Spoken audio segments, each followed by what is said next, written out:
जी सर कर रहे हैं, बस ये भी 10 मिनट लगेगा, हो जाएगा। जल्दी से कर दीजिए, अभी बहुत सारा काम बाकी है। ठीक है सर, वही तो कर रहे हैं यहाँ पे कर। हाँ ठीक है, उसको कर दीजिए। और वो जो नई कंपनी में भर्तियाँ चल रही है उसका इंस्ट्रूमेंट बना के रेडी कर दीजिए। ठीक है सर, बना रहे हैं, बस 2 मिनट लगेगा, अभी हम कर दे रहे हैं, आप टेंशन मत लीजिएगा। ओके सर, हाँ, उसको करके तुरंत ऑफिस आइए आप। ठीक है अभी। ठीक है सर, ठीक है सर, अभी निकल रहे हैं यहाँ से, काम कर ले रहे हैं, उसके बाद निकल रहे हैं घर से। अरे बाप रे बाप, जल्दी जल्दी होता काम हमारा फाइनल। सर फोन आई है। ए बाबू खैला ले पैसा तो है। देखा था नहीं बेटा, पैसा का मैं खर्च करता नहीं ना, व्यवस्था टेंशन मतलब पगार मिली अब थी तो 10 ना 100 देवे, ठीक बा। टेंशन हम दिमाग लगा सिर्फ पढ़ा, तुम पढ़ाई ध्यान रखा। नहीं हम ऐसा नहीं कर चाहिए, पढ़ लिख तो कुछ बने बाटे, ठीक बा। हम देखा आपन तो कमाई खाए करती अपन व्यवस्था करती तो के पढ़ाई लिखाई करती, टेंशन मतलब पगार मिली तो 200 रुपया देवे। 5 रुपया दो। ठीक बा, दे देवे। कलिया मानी 5 रुपया नहीं डालो। का करो बेटा, पैसा भी ना मिल बा, पैसा दे मिल जाई तो के दे में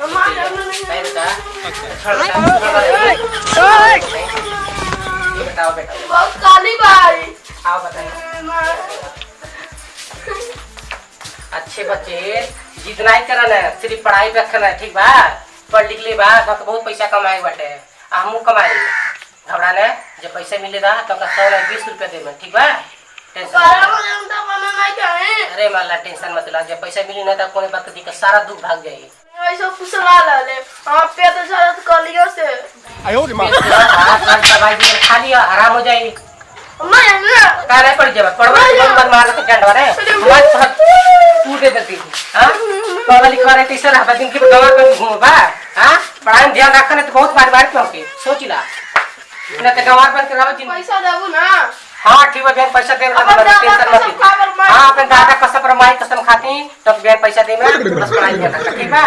बाबू के लिए ए छुटका ए मटका सारे चलो मैं तो अम्मा गोंदिया लाल कर दी। आयो रे मां बचा बच्चे गणेश पढ़ा लो। पास्ता ना खा दो के तो फायदा नहीं। अब पढ़ना जाए मछली गोली खेलल जाई। हमारा तो पढ़ा स्कूल एक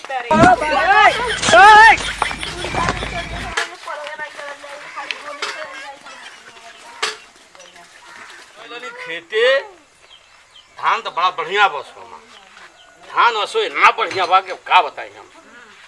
आ ओकरे बाद ये भाई नतिया हमार पढ़े गए ना गुण आई हो, जब से पतैया मैडम हो गई तो नतियन के तनको फेरे नहीं बटे तन देखी।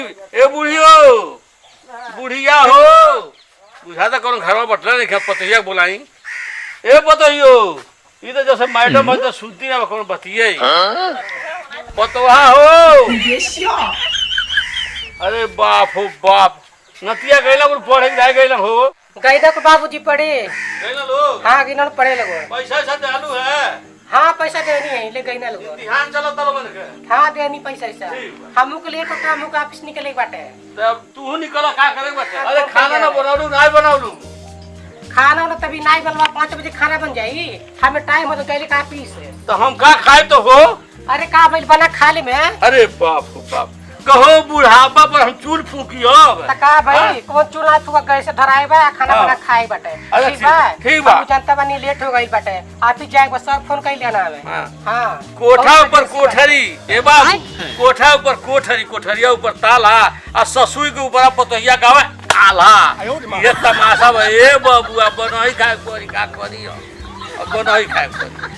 बताओ अब बेगवा टांग के हां बाबा खाली घूमे लू अब नौकरियो लगल बाटे। नहीं नौकरी में लगल बाटे। हां नहीं तू जा ऑफिस, ठीक बा जा ठीक बा जा तनी ठीक तनी बनावना तनी खा लिया। हां हमें तनी लेट। अरे हम बना खा ले, कौन बात है तू जा ठीक बा जा ड्यूटी न छूटे जा। हां ठीक बा जा ड्यूटी न छूटे जा।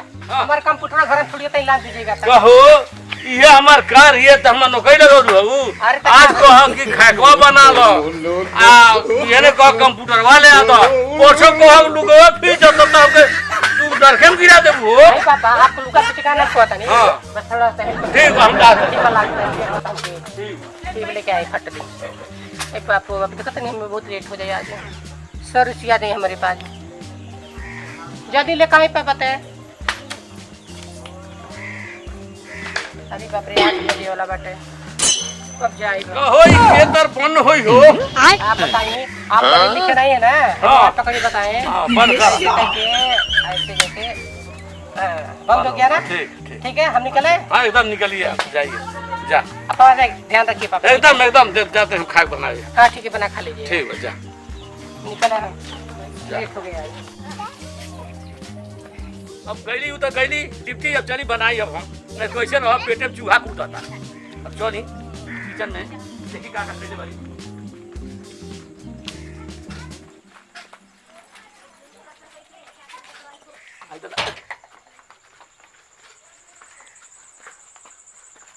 ऐसे घर दुआर वाला बाप रे सब एकदम कबाड़ बना गई है।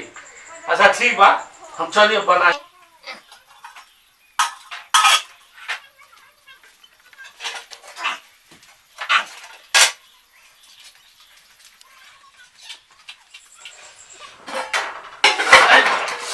अरे मूवी हो भैया हो, अरे दोनों हलवा चल गई हो, आ गई हो मूवी। अरे बाप रे क्या हुआ?